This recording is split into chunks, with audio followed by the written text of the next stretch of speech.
Naging mainit nga na usapin ang kontrobersyang ito sa mundo ng social media at pati na rin sa buong bansa dahil isang mainit na kontrobersya ang sumiklab matapos maglabas ng pahayag ang mamamahayag na si Anthony Taberna na mas kilala na bilang si Katunying na nag-uugnay kina Pangulong Puting ng Norte Jr. at ang kanyang asawa na si Unang Ginang na si Lizata Nasmags sa umunoy paggamit ng iligal na droga, partikular na ang bushabs. Ayon kay Taberna, may personal na umano siyang nalalaman na impormasyon dahil nakasama niya ang mag-asawa sa ganitong gawain sa nakaraan.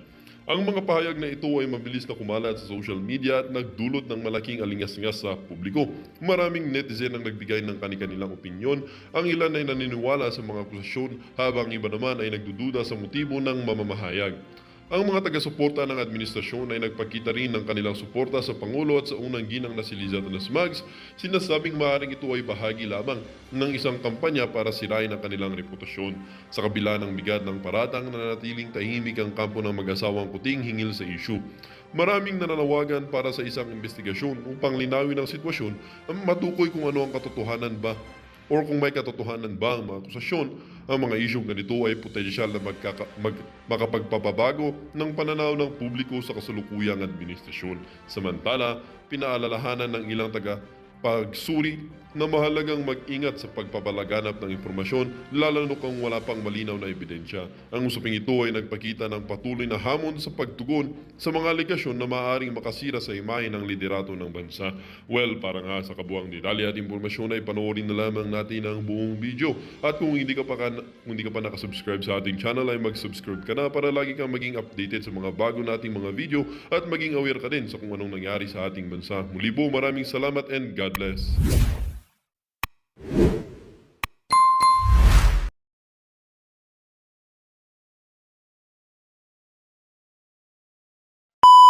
Magandang araw mga kaibigan. Gusto kong i-share sa inyo ang pahayag ni Katunying Anthony Taberna laban sa Marcos Jr. Administration. Kilala natin na si Katunying ay pro Marcos Jr. Matalik silang magkaibigan ni First Lady Lisa Araneta Marcos. Kaya kailan ba yun lumabas yung video na I love you Katunying, ganon. So, nabigla ko, meron akong napanood na short video lang ni Katunying, ipinost ni Kabukid Official TV. Nagsasalita si Katunying tungkol sa garapal, talamak na korupsyon sa administrasyon ni Pangulong Marcos Jr. Okay, pakinggan natin ito ha. Ako dito, ako ay naniniwala na garapal ang katiwalian sa pamahalaan sa ilalim ni Pangulong Bongbong Marcos ngayon. Sasabihin ko po sa inyo yan. Garapal. Kaya, kung meron man pong dapat na umaksyon dito, dapat si Pangulong Bongbong Marcos. Si Pangulong Bongbong Marcos should act immediately. Ngayon na, dapat magsalita si Pangulong Bongbong Marcos tungkol sa mga porsyento ng mga congressman pati ng mga senador sa mga government projects. Pagka hindi nagsalita si Pangulong Bongbong Marcos Jr. dito, gusto ko sabihin kinukonsinti niya ang katiwalian sa pamahalaan. Pero ngayon po, garapal po ang katiwalian sa pamahalaan. Garapal ang katiwalian sa pamahalaan. And if the President does not lift a finger, ibig sabihin kinukonsinti niya ang katiwalian sa pamahalaan. Yan po yung sinasabi natin.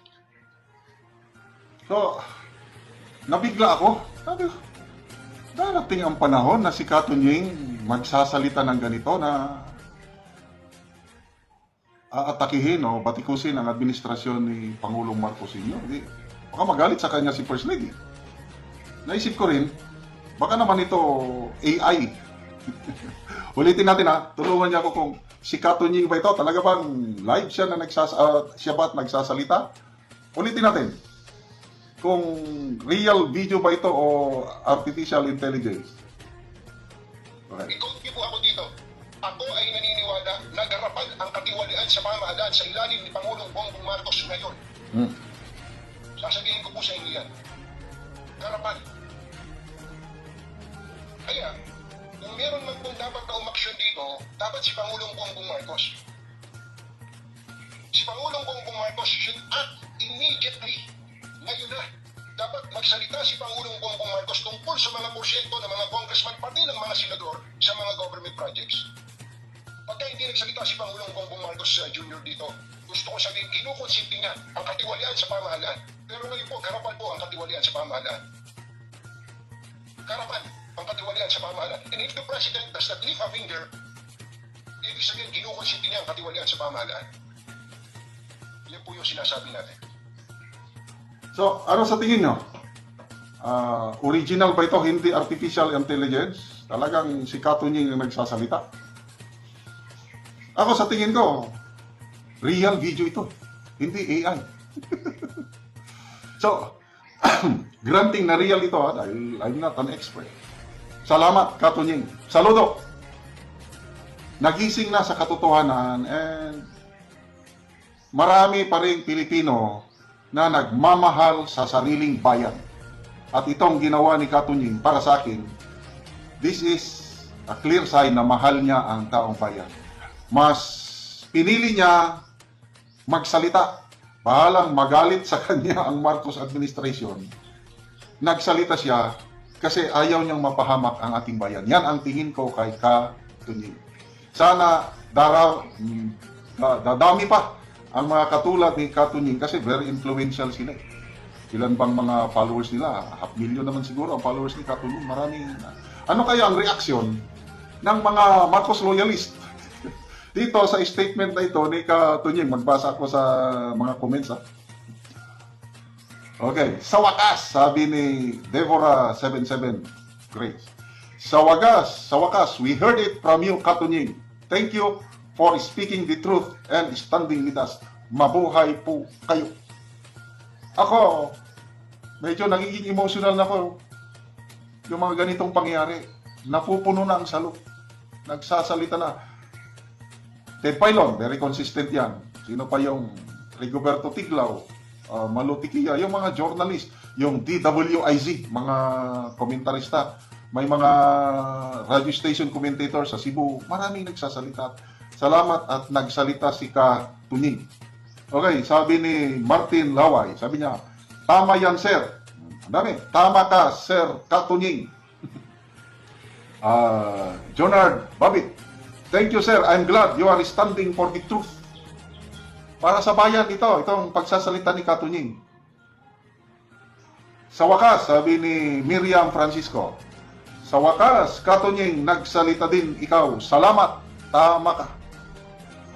Maraming mga nagkandidatong senador ngayon, mga biglaan. Isa na yan si dating COA Commissioner Heidi Mendoza. Kung integrity, kung pagmamahal sa bayan, isa na ito si Madam Heidi Mendoza. Grabe ang kanyang integrity. Talagang fighter. Ang dami niyang isiniwalat na mga kalokohan sa gobyerno nung COA Commissioner kasi. Ngayon, nabigla ako nang bigla siyang nagkandidato. Bakit siya nagkandidato? Dahil hindi niya na masikmura ang korupsyon na nangyayari sa bayan, lalo na dyan sa Kongreso, yung ginagawa sa Kongreso. Kaya, sinakripisyo niya ang kanyang tahimik na retirement, kandidato, hoping na butuhan siya ng taong bayan para makatulong masawata ang korupsyon sa gobyerno. Si Atty. Vic Rodriguez, hindi yan politiko. Biglang nagkandidato kasi gusto niyang maglunsad ng war on corruption. Ang kanyang panukala kung papalarin siya, una niyang walang bisa ang concurrent resolution number 10. Yung ginagawa ng mga lawmakers na certification lang, tama na.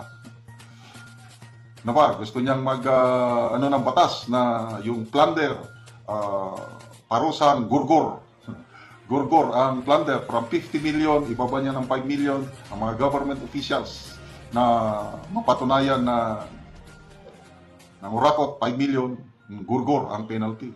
Ganon din yung mga government officials na nagproprotekta sa mga kalakaran ng bawal na gamot. Ganon din.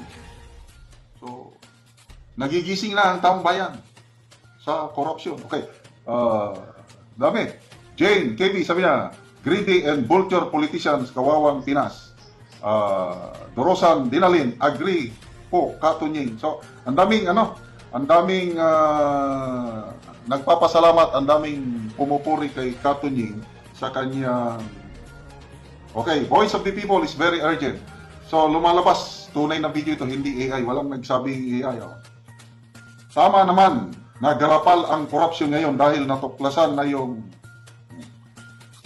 Okay, yung sinasabi ni Katunying na komisyon ng mga senador at congressman sa mga projects. Flood control projects, pinagmayabang. 5,500 flood control projects, tapos na. Fact check ng mga bagyo pa. Nung tinatanong ang Pangulo nasaan, medyo napikot pa siya, nandyan ang mga flood control projects, na overwhelm lang. Tapos, imbestigahan ang panawagan. Yes, imbestigahan. Kailang ganito climate change. Idinadahilan pa ang Pangulo na climate change. So, dapat magsalita ng Pangulo. Agree ako kay Katunying, tahimik siya sa issue ng korupsyon. Wala kang marinig sa kanya. Kaya kung hindi siya magsalita, yun na, nagsalita na si Katunying, kinukonsinti niya.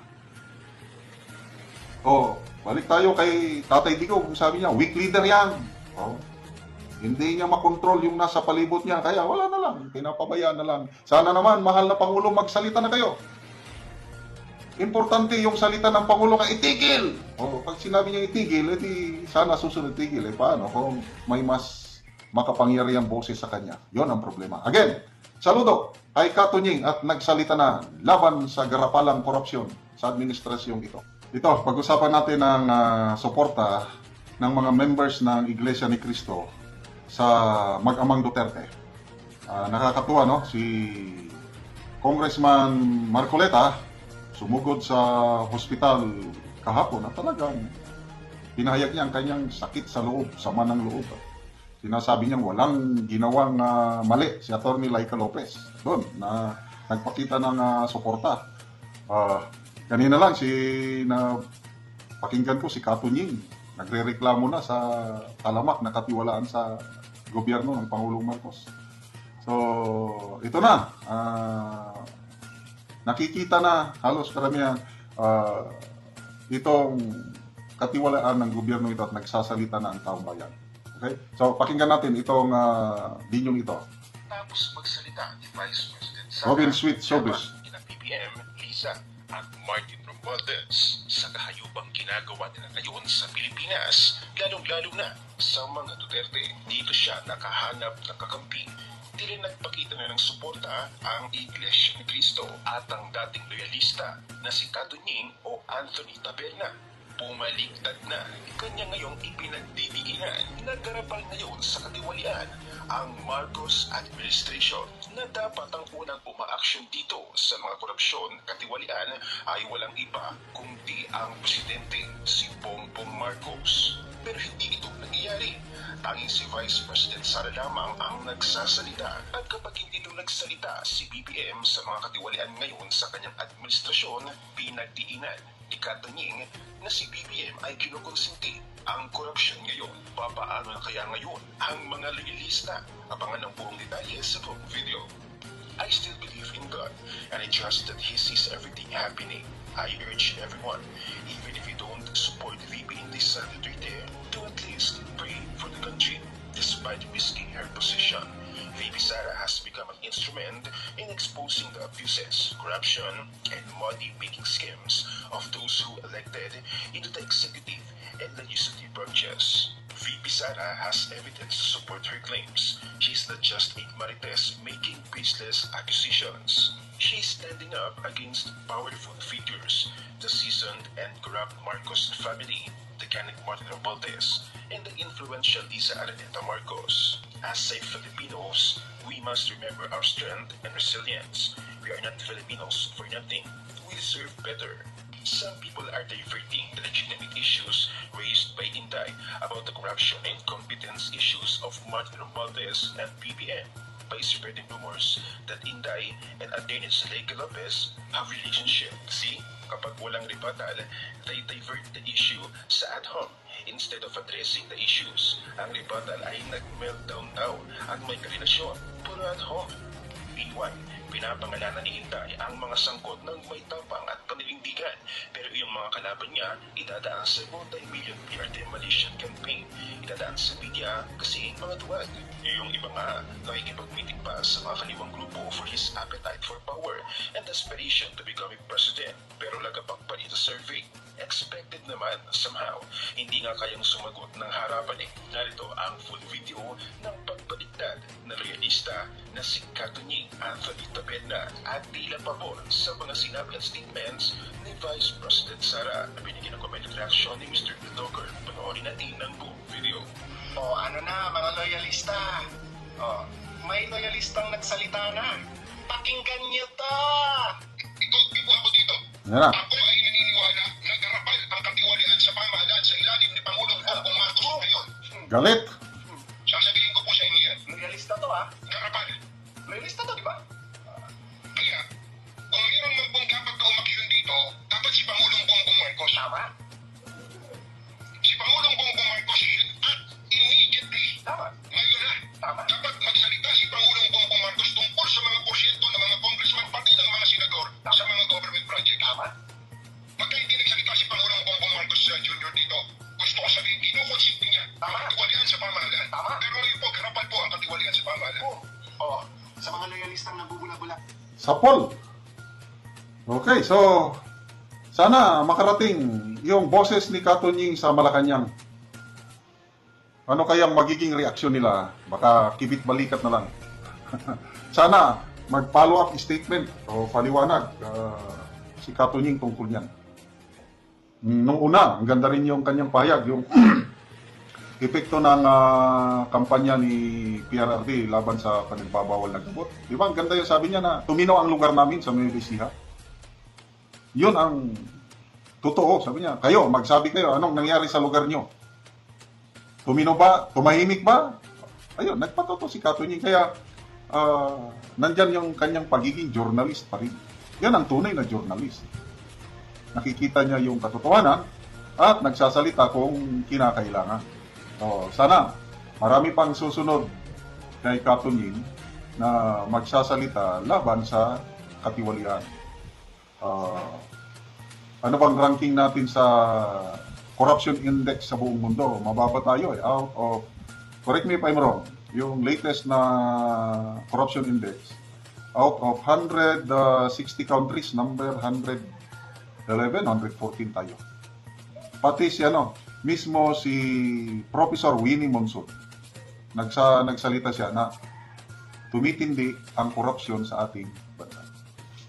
Yung porsyento na sinasabi ni Katunying, yun din ang sinasabi ni Mayor Benji Magalong na umaabot ng 40 to 45% ang nawawala sa pundo na gagamitin sana sa proyekto dahil sa mga komisyon.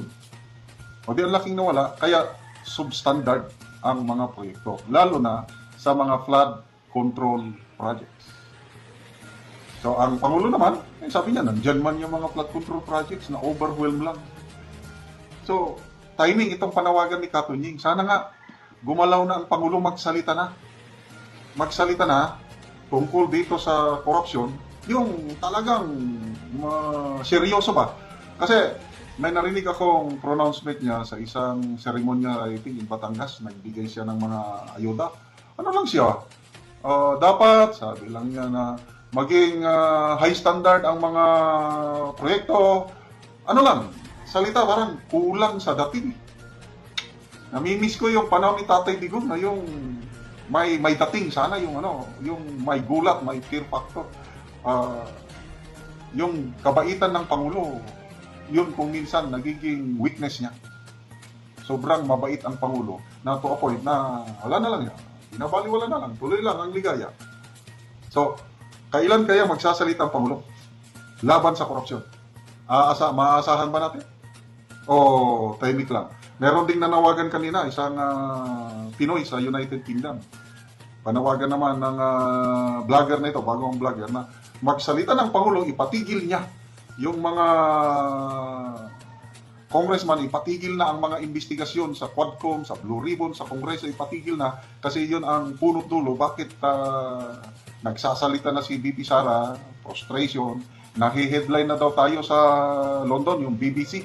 Headline, yung assassination plot o attempt sa buhay ng Pangulo at First Family dahil sa galit ni Sara.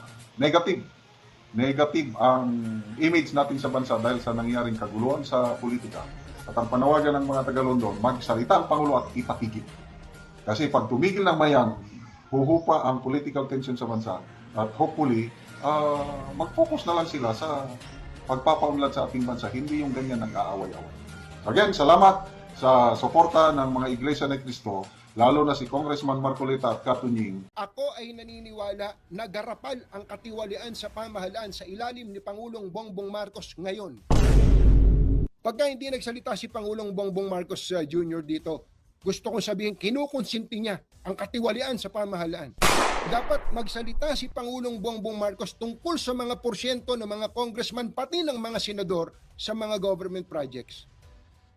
Pagka hindi nagsalita si Pangulong Bongbong Marcos Jr. dito, gusto kong sabihin, kinukonsinti niya ang katiwalian sa pamahalaan. Pero ngayon po, garapal po ang katiwalian sa pamahalaan. Ako ba ay naniniwala na garapal ang katiwalian sa pamahalaan sa ilalim ng kasalukuyang administrasyon? I-quote niyo po ako dito. Ako ay naniniwala na garapal ang katiwalian sa pamahalaan sa ilalim ni Pangulong Bongbong Marcos ngayon. Sasabihin ko po sa inyo yan. Garapal. Kaya, kung meron man pong dapat na umaksyon dito, dapat si Pangulong Bongbong Marcos. Si Pangulong Bongbong Marcos should act immediately. Ngayon na. Dapat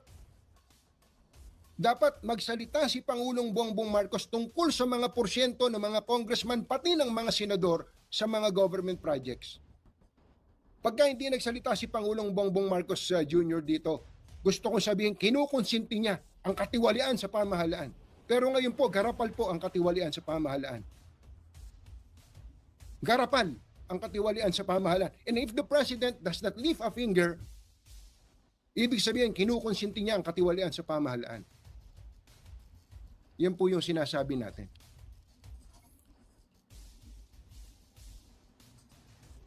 Minessage ko po sila dyan tungkol dyan. Sabi ko, kung hindi, ako po, kahit papano, nakakapag-message ako sa ibang mga nasa inner circle. Grabe po. Grabe po ang katiwalian sa mga government projects ngayon. I-quote nyo po ako dyan, kung gusto nyo i-quote ako. Sa totoo po, ito hamon sa Pangulo. Hamon sa Pangulo, dapat gawin niya. Pero, that does not give the Vice President the license to do what she wants to do. Yung mga pinagsasasabi niya na to, ugali ba ng nasa katinuan yan? Ugali ba? Hindi ugali ng mataas na opisyal ng pamahalaan yan. Hindi po, opo.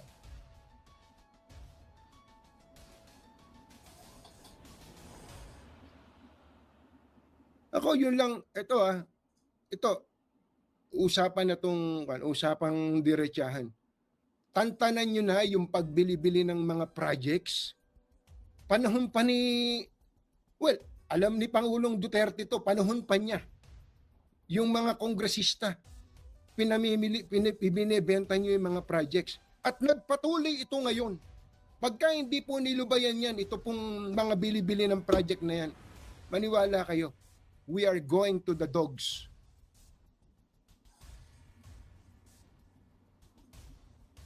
May problema ba ang administrasyon? Meron. May problema ba si speaker? Meron. Pero that does not insulate Vice President Sara Duterte sa mga kamalian. Yung mga ang problema kasi sa kanya, sasagutin lang eh. Kung meron bang katiwalian, kung wala, ba't ka matatakot humarap doon? Ikaw nga yung nakakaalam kung merong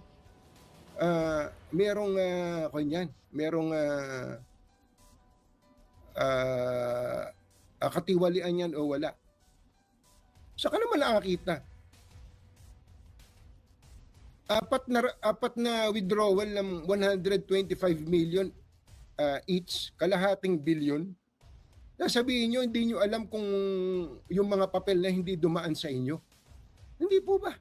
Mga kababayan, pakikinggan na katwiran ng kabilang panig. Ito na po nangyari sa bayan natin.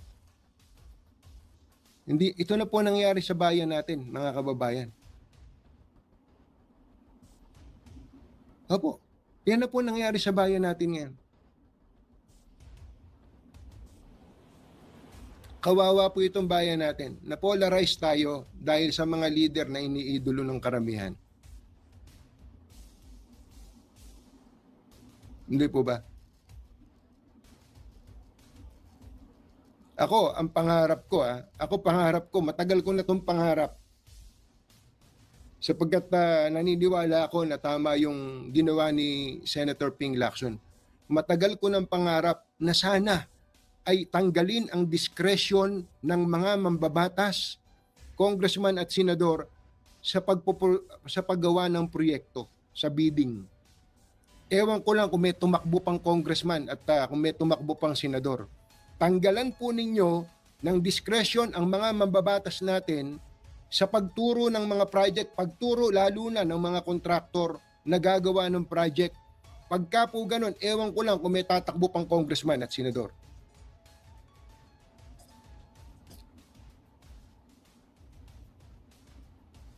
Yun ang pangarap ko. Sana mangyari yun. Pero mahirap eh. Mahirap mangyari. Alam niyo kung bakit mahirap mangyari? Sila magdidesisyon eh.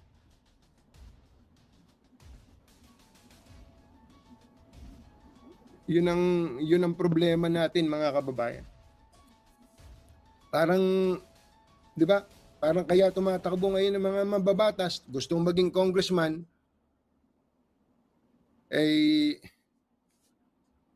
eto pa, meron pang isang gusto si Ping Lacson na matagal ko nang gustong mangyari. Alam niyo po, kaya itong Ping Lacson na to, nanghihinayang ko kay Senator Ping Lacson eh. Sana si Senator Ping Lacson ang naging presidente ng Pilipinas eh. Alam niyo po yung isa pa niya sinasabi, sabi niya, pagka ikaw ay pumasok sa gobyerno, pag ikaw ay government official, whether you are appointed or elected, dapat waived ang iyong karapatan sa bank secrecy law. Dapat pwedeng halongkatin ng gobyerno na nag-iimbestiga ang iyong bank accounts. Pagka ikaw ay isang tao na pumasok sa gobyerno, ulitin ko ang gusto ni Senator Ping Lacson, all government officials, elected man o kaya appointed, dapat walang bank secrecy law.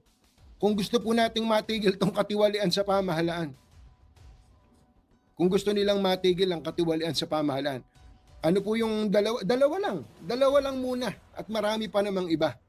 Ano pong una, tanggalan ng diskresyon ang mga mambabatas sa pagpili ng mga projects at lalo na sa pagpili po ng mga kontraktor.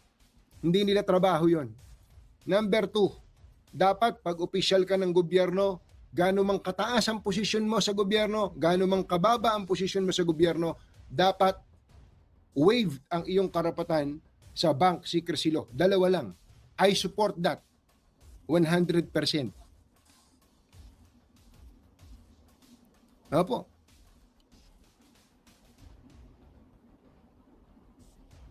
Dalawa na yun. Major po yan, mga kababayan. Mabubusit ka eh.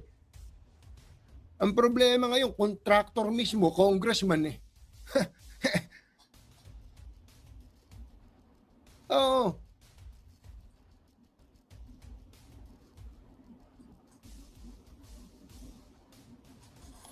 Ay, nako mga kababayan. Nakakalungkot. Ang pinaka nakakalungkot po dito, sa totoo lang, yung nag-aaway-away tayo dahil sa mga politiko. Nag-aaway-away tayo dahil sa mga tinamaan ng magaling na yan. Natuto lang tayo mag-computer. Kung mag-akusa tayo sa kapwa natin, ganun na lang. Hindi ba? Pero ako, sana dumating ang araw na mangyari yun. Ang totoo, gusto kong ma-discourage ang mga politiko na magpolitiko eh. gusto kong ma-discourage ang mga congressman na tumakbo. Gusto kong ma-discourage ang mga senador na tumakbong senador. Opo, mga kababayan. Anyway, baka madamay pa tayo dito sa kantang ito, no? You and me against the world. Sometimes it feels like you and me against the world. Yee! Magandang umaga. Ay, magandang umaga. Magandang hapon pala kay ang tawag ng iba sa akin, Tunying Bangag. Ayan. Ayan, Tunying Bangag. Yan ang natutunan ninyo, mga kababayan kong nanonood sa akin.